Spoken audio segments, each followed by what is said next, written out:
I am Freya Dinshah, currently president of the American Vegan Society.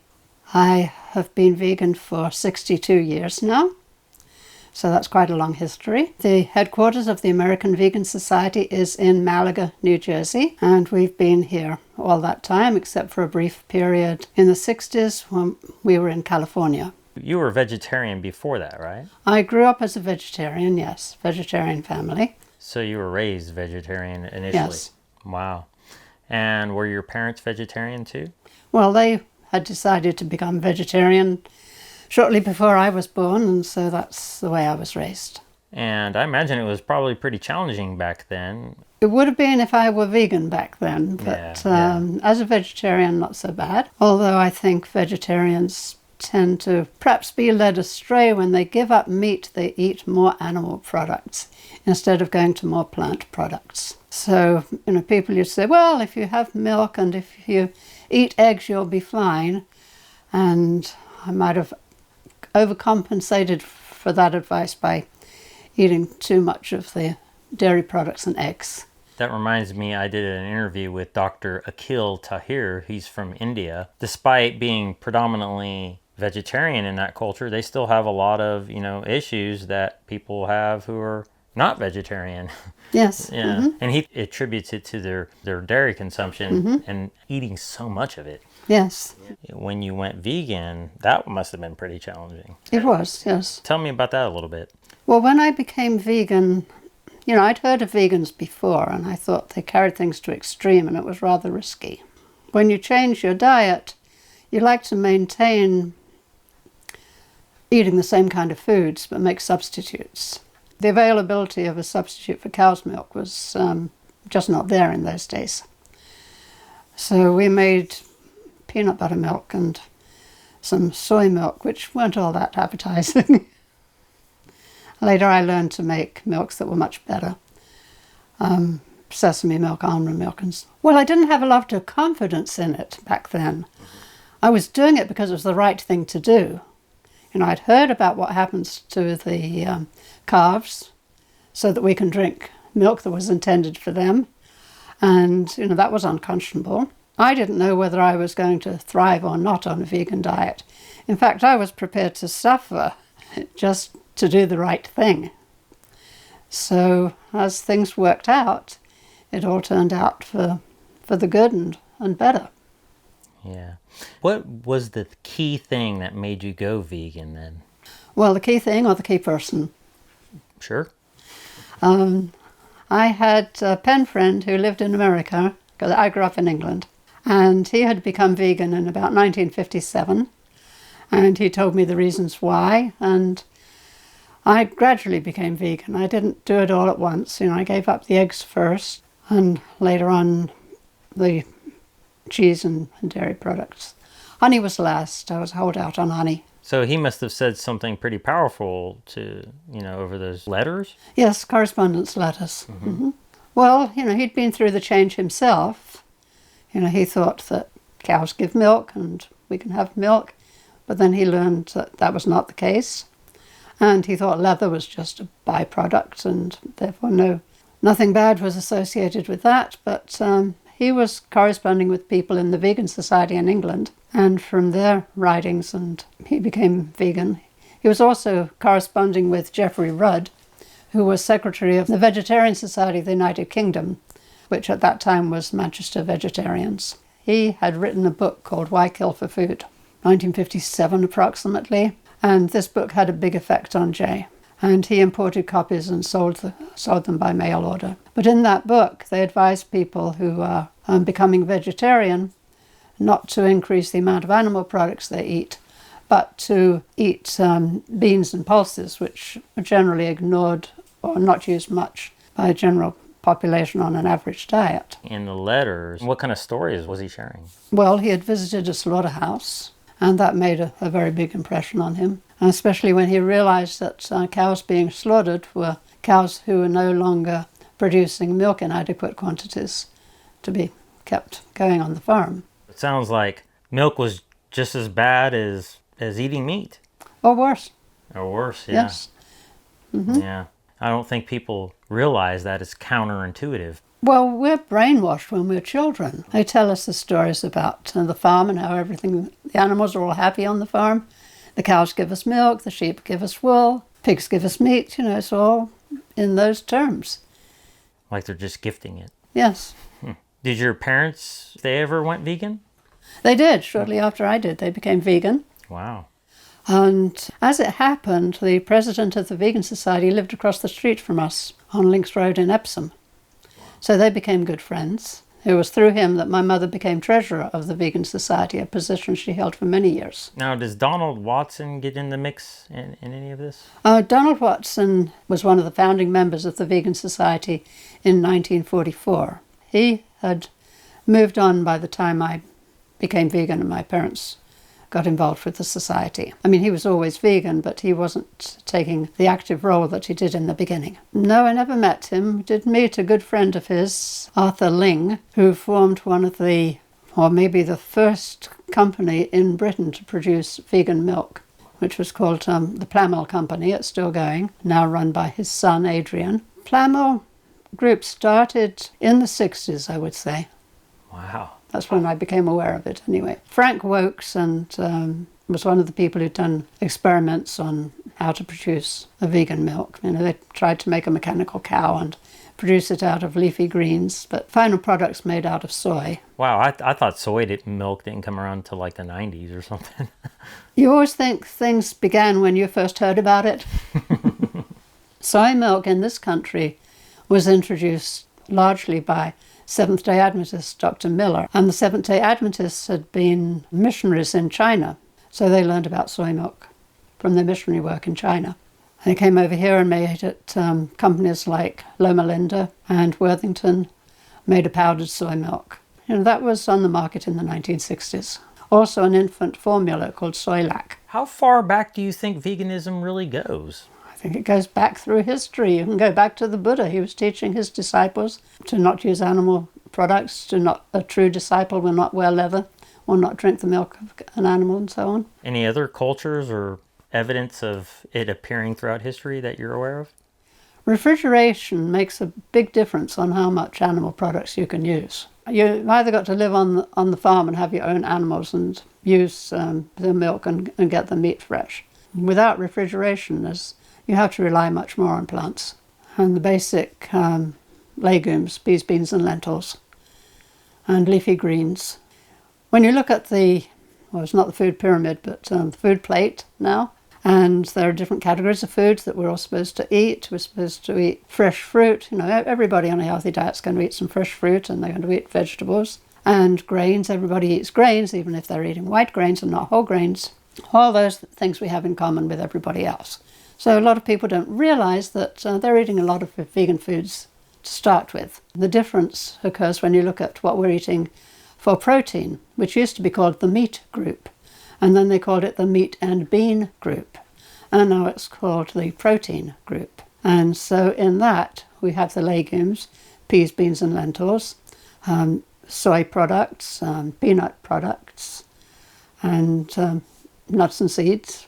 Didn't the Physicians Committee for Responsible Medicine kind of help fix some of that? They've been influencing the USDA food plate for many years, yes. How do you define veganism? Veganism is living without exploiting animals, and that pertains to the food we eat, the clothes we wear, and other activities in life. And do you think it's pretty practical for virtually anybody? It's different, and being different, it makes it difficult.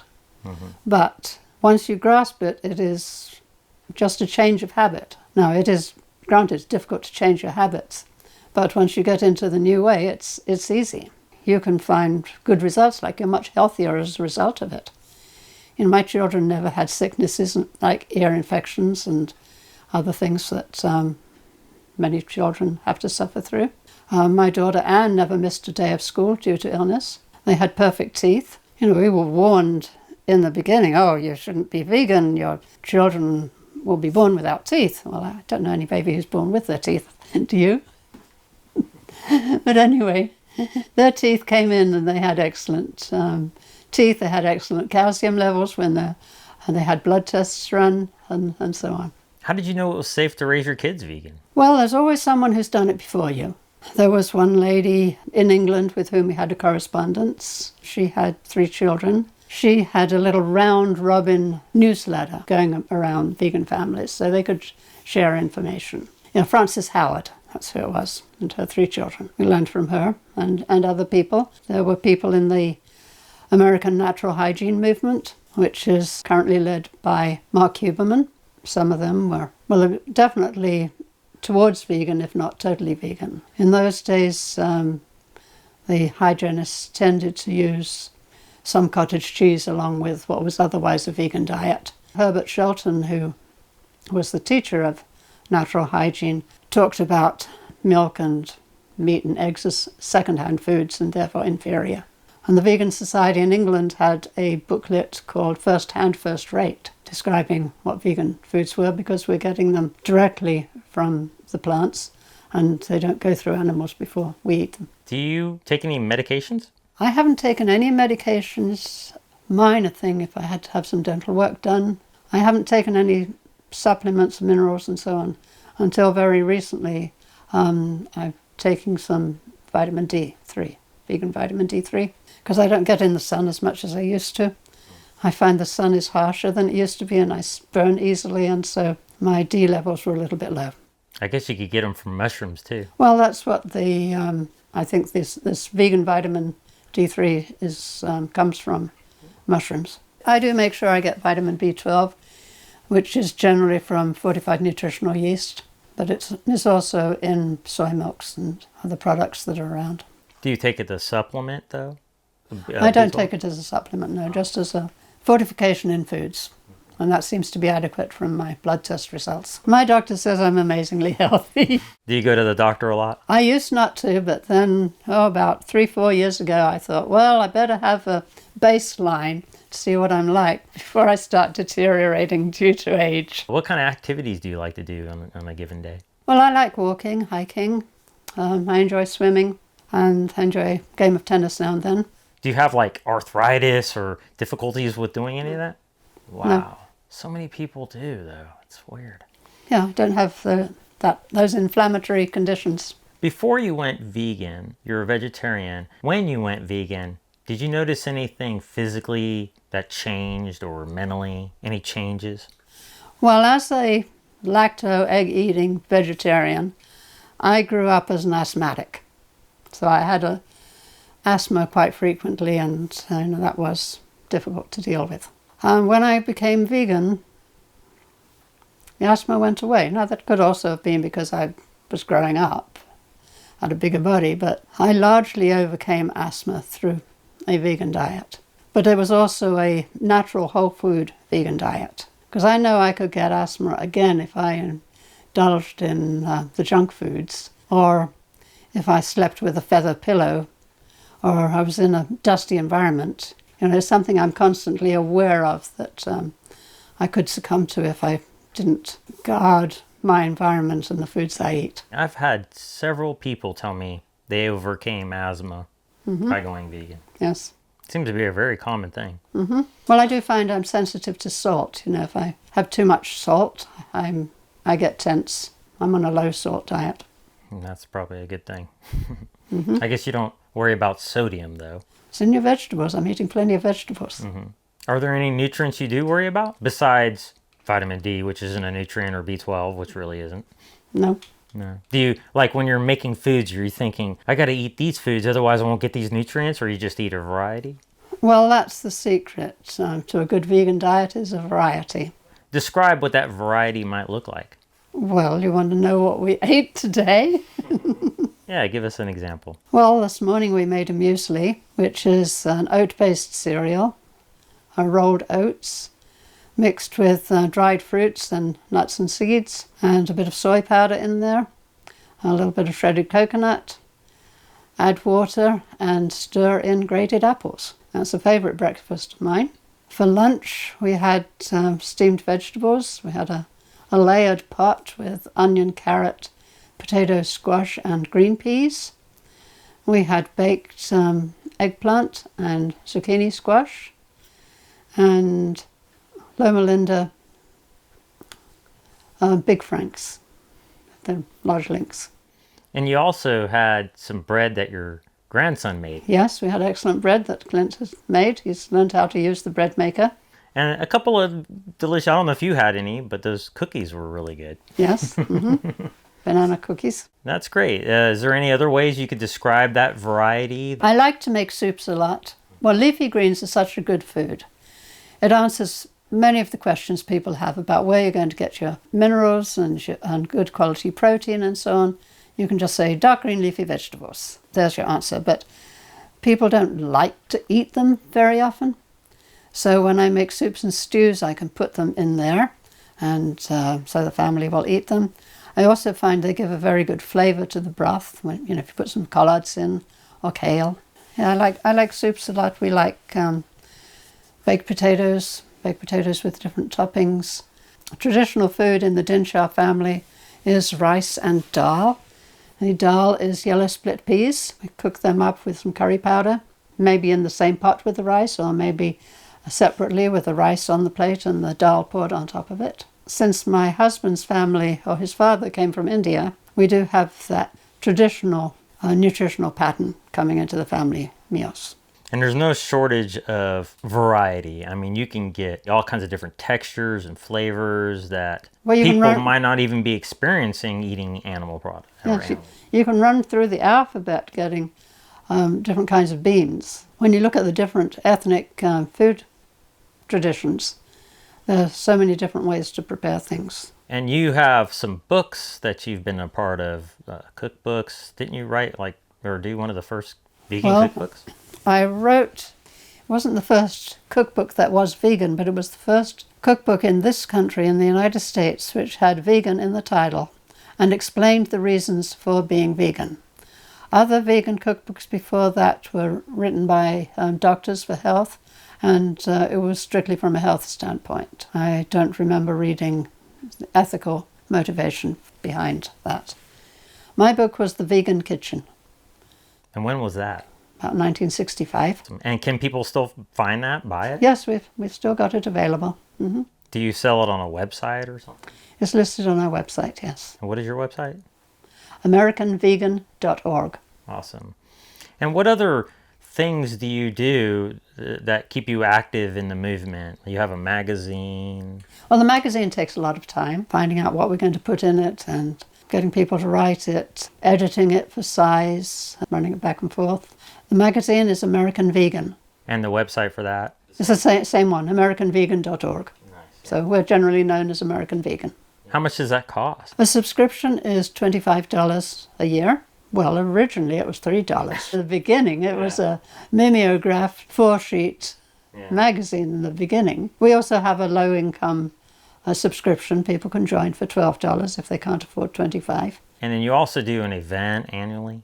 Well, we have our annual membership meeting, which we team up with our annual garden party, and that's held the Sunday of Memorial Weekend. So this year it'll be May the 29th. We have a couple of speakers and the book room is open. We do a buffet lunch, and we've been very fortunate with the weather all these years. And that's here? It's here at the headquarters of American Vegan Society, yes. We're in Malaga, New Jersey. It's at the intersection of US 40 and State Route 47. We're just half a mile from that traffic light. Has the reason for you to be vegan changed over the years, like in the beginning versus now? Well, environmental reasons have come in to a much greater extent. They were present in the beginning. Well, Jeffrey Rudd included environmental reasons in his book, Why Kill for Food? Health, Ethics and Environment. The vegetarian community was way ahead on looking at the use of land for producing vegan food versus the very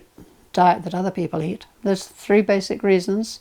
First, we did it for the ethics, because of the animals, because we cared about the animals, we don't want them to suffer. We found that we were doing okay, and it was actually proving healthier than the way we had lived before. And we're grateful that it is environmentally sound, sustainable way to live. Do you think it's important for other people to be vegan? I think we're going to move in that direction, whether people want to do it or not. And yes, it is important. The more people realize it, the better. And more people are realizing it, and it's becoming much easier for them to do so. Since about the 1990s, there's been an explosion of products in the supermarket to make it easier for people to be vegan. So, up until that time, there weren't many. You had to make your own soy milks or use the Loma Linda powdered soy milk. But when soy milks and other milks came into the supermarket, that made a lot of difference. And the silk milk, which appeared in the dairy case in a typical carton like dairy milk, that was really marketing genius to get that in front of the public and get them to try it. Any other reasons why you think it's important for others? Because some people think, why does it matter what I do? To each their own. Well, people aren't going to react well if you tell them you've got to be vegan.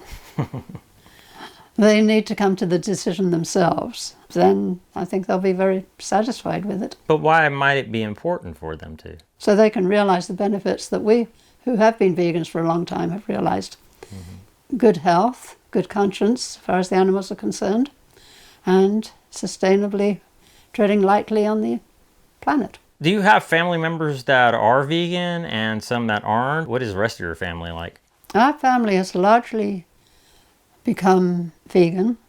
So I'm talking about my husband and his brothers and their families. When you get a little further away, they're either vegetarian or some of them are not vegetarian or vegan anymore. Depends who you marry and how the next family dynamics work. My parents became vegan soon after I did, and so did my sister. And my sister had 2 children that she raised as vegans with a husband who had become vegan. Now, the ones that are not vegan, how do you deal with them? We have a big family Thanksgiving. We always do that vegan, and they bring vegan food for that and enjoy vegan food. I think the problem for a lot of people is social, and that is a big problem. That kind of leads me to, why do you think some people quit veganism? I think social aspects are a big thing. It does take more thought and time to be vegan. It's easier now than it used to be, but you do have to, in the past you certainly had to cater for yourself to make sure you were fed, because you couldn't just drop in anywhere and find vegan food. So it takes extra effort, it takes discipline, it builds strong characters. Do you have any regrets? None at all, no. Why didn't you go vegan sooner? I thought it was dangerous way back then. I mean, I did become vegan when I was 18, but, I had my doubts about it long ago. It's kind of experimental at first. Mm-hmm. I mean, we were trying to see if it worked for us. Did you ever have a moment where you're like, this isn't going to work? No. No? Nope. Well, we kept meeting people. My husband went on a lecture tour across the country, 1961-62. He spoke at different groups, whether it was animal welfare groups, religious groups, vegetarian groups, and so on. We traveled, we took books in the car with us that we would sell, and then every city that we stopped at to give a talk, someone who was a member of the group we were speaking at provided us with a place to stay, and we shared meals with them, and quite a bit of the vegan kitchen depended on things that I had learned from other people, and the people that we met on our trips across the country, and what I learned from my mother-in-law, who had veganized their family's recipes, which was just a question of changing out the milk, because my husband's family never used eggs, and they only made homemade cheese. They didn't buy cheese.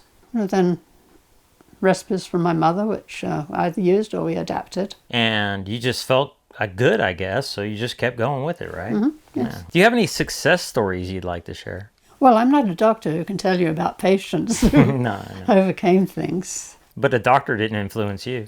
Well, doctors within the health movement and vegan movement.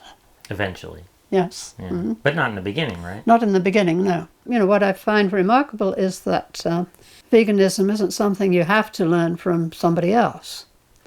People come to these decisions on their own. Some various experiences in life make them change. They didn't have to meet me or somebody else to find out about it.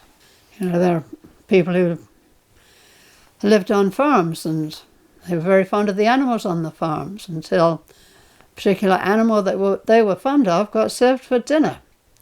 Then they stopped eating animals. And, people can think and reason. Like Donald Watson said that farms were death rows for animals. He observed that from visiting his uncle's farm. As a young person, he thought and realized. There's the story of Dr. Catherine Nimmo, who was a vegan way before we were. She had a vegan society in the United States from about the time that the Vegan Society in England started in 1944. And she had a correspondence with many people, and she distributed the vegan magazine to people in the United States. Well, she was taking a walk one day, and there was a cow on one side of the road. There was a calf on the other side of the road. And they were mooing pitifully to each other. She saw the farmer and said, "Why are the cow and the calf so unhappy? Can't you put them together so they're happy again?" And the farmer said, "It's so you can have your milk, madam." And from that moment, she stopped drinking milk. There's a few different people who have that story. Maybe many different people who have that story.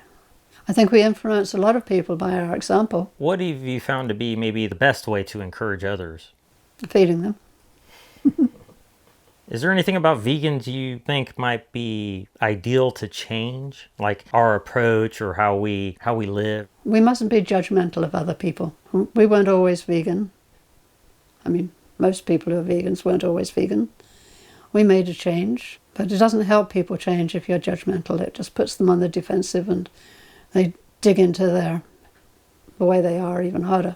But, if you can show them that you're living a healthy, happy life, that you've got good food, that's what makes the difference.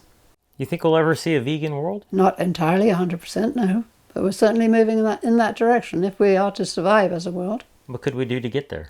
Just the increasing numbers of vegans and their example and their testimony that's going to make a difference. But it's also bolstered by science from the other side, which supports the vegan position. What do you think a vegan world would look like? Well, this is interesting. My uncle used to say that he didn't want a vegan world because the British landscape would look quite different. And he liked seeing sheep in the field and cows grazing and so on. There would be a greater proportion of forests. We wouldn't need to have so many fields for growing things, because right now we grow food for ourselves, but also a lot of the crops are to feed animals. There's more crops going to feed animals than there are directly to human consumption. So we'll definitely be able to feed people much more economically and have a planet which has a better atmosphere, better relationship with wild creatures being driven to extinction, often by loss of habitat. So it'll be a much happier world, more wild animals, more birds singing. Kind of reminds me of when COVID was at its peak and everybody was under quarantine. Yes, and we were all listening to the birds. There's a great reduction in transportation when we were all locked up. But, a lot of the transportation is in support of the meat and animal food industry. We don't realize to what extent the transportation and refrigeration costs in our modern world are because we're eating meat and drinking milk and so on. What do you think about lab-grown meat or...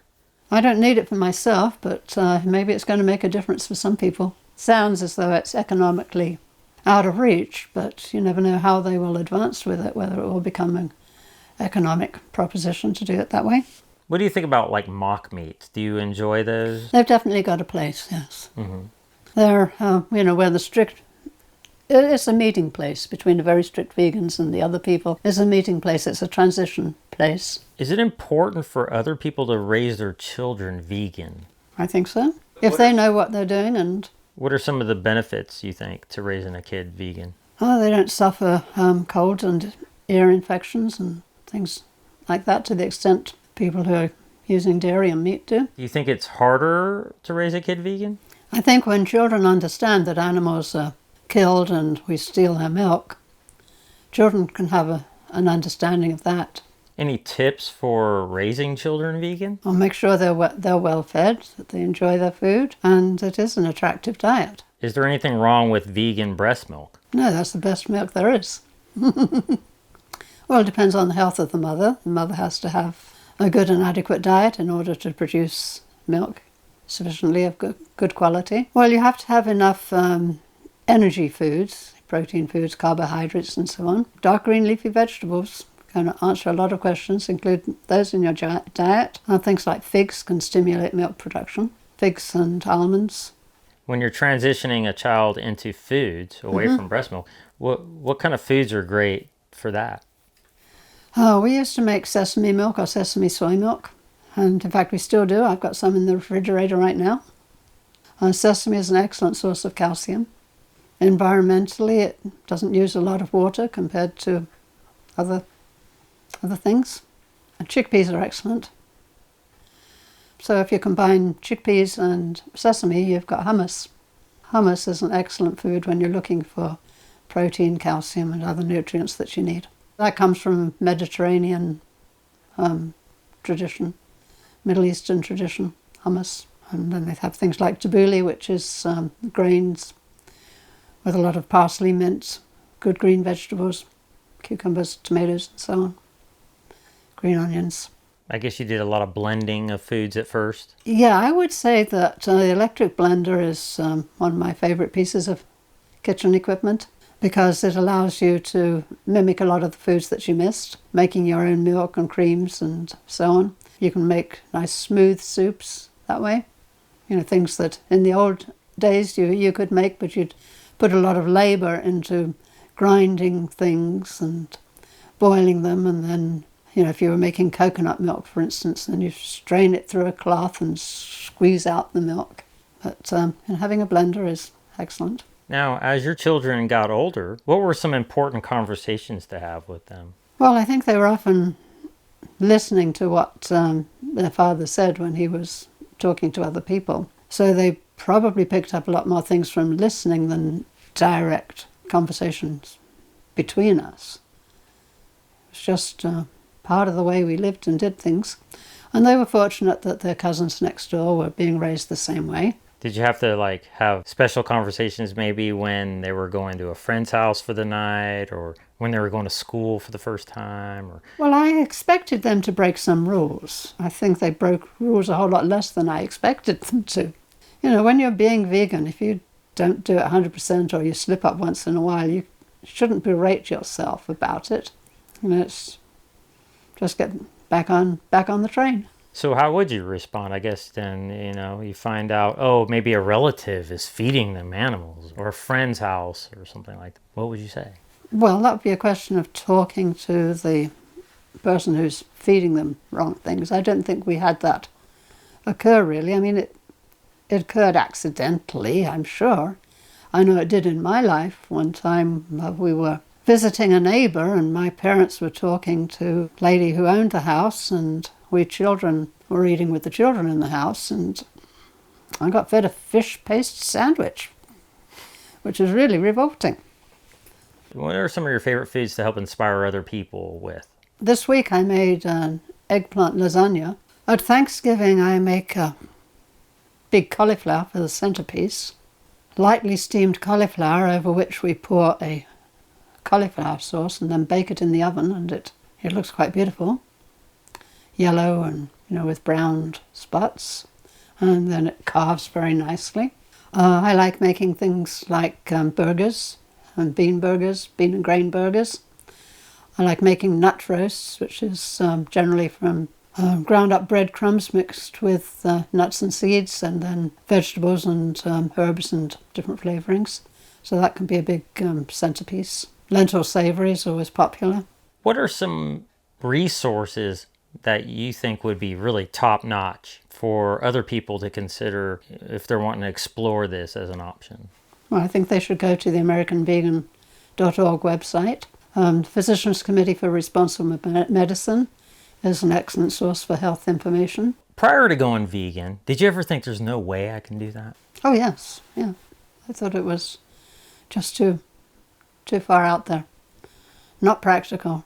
What do you think was the most challenging thing about being vegan? I guess when you're with other people who are not vegan or not vegan-minded, who tend to put milk or cheese or eggs into everything. So it's difficult to find your way around that. You get used to eating very little or not eating when you go out. You'll maybe eat before you go out, or you'll eat a lot when you get home because you don't find things when you're out. But it's changing a whole lot now. It's much easier. I mean, people who aren't vegan eat a lot of vegan foods that they didn't eat before. And they know the word vegan. Way back then, people had never heard the word vegan. But I don't think you have to explain vegan to people nowadays. How do you feel when you see somebody eating an animal? Do you feel like you maybe feel a little bit alien? Or does it make you uncomfortable at all? Or disappointed? Or, do you ever get really down about this? Well, if I don't see them eating animals, I find it hard to believe that they do eat animals. I mean, because people are really nice people. They're nice in so many ways. And it's hard to think that they would do such a horrible thing as eat an animal, but it's the way they've grown up. They haven't come to look at it the way we look at it. And what do you think's stopping them from seeing this, what we're seeing? Well, they may see it, but they're not ready to do it yet. Mm-hmm.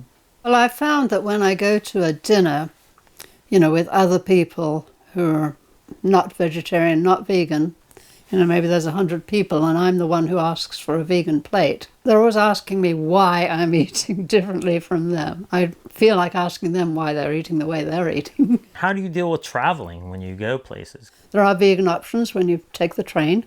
Hummus and crackers and some other things.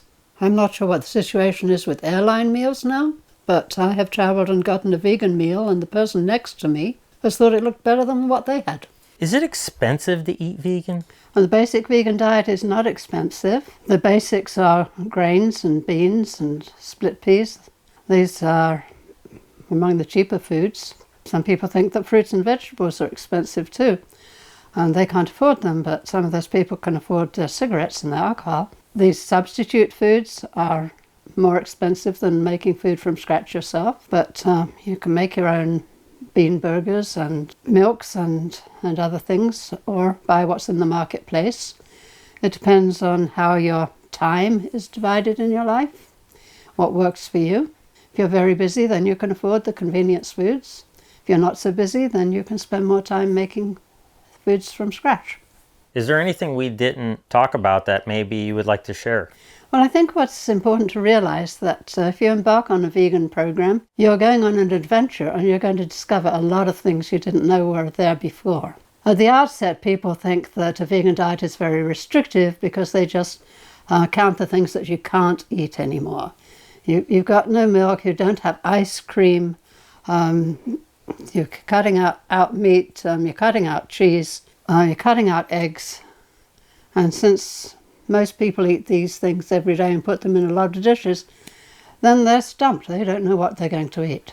But the reality is you're going to find there are a lot more things. You give up drinking cow's milk, but what can you have instead? You can have soy milk or almond milk or sesame milk, coconut milk. There are many things that you can have instead of that one thing. You've got a choice of 6 or more things. You give up meat. Well, how many animals do you eat? You eat cows and sheep and ducks and chickens and so on. Look how many beans there are in the world. You've got aduki beans, black beans. There are hundreds of different beans that grow in different climates.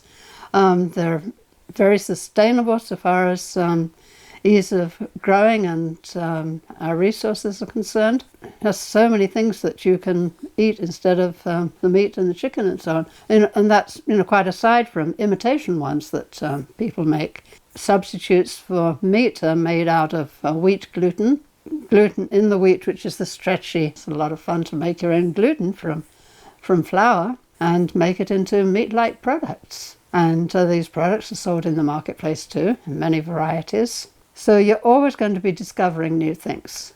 Try to avoid things like sugar, because that's not so healthy, but that doesn't mean you give up sweets. You've got fresh fruits that are sweet and dried fruits that are very sweet. Dates and figs and raisins. Do you know how many people have not tried a date? When I've been out giving classes and or when people come to our house to eat things, very often they're eating a date for the first time in their life. It is an adventure of discovery, and there's a bigger variety than you ever dreamed of. Probably you're going to wind up eating a more varied diet than you did before. Yeah, you could even make mock meats out of different mushrooms and nuts. I've even seen them do it with jackfruit and the blossom of a banana. You know, so there's a lot of amazing variety. And I would have never tried these things if I wouldn't have gone vegan. I would have just been doing what everybody else was doing, and instead of, what can I do different? That's true. There's so many different kinds of mushrooms, and you can do a lot with that. Thank you for coming and talking to us. Awesome. Thank you. You're welcome.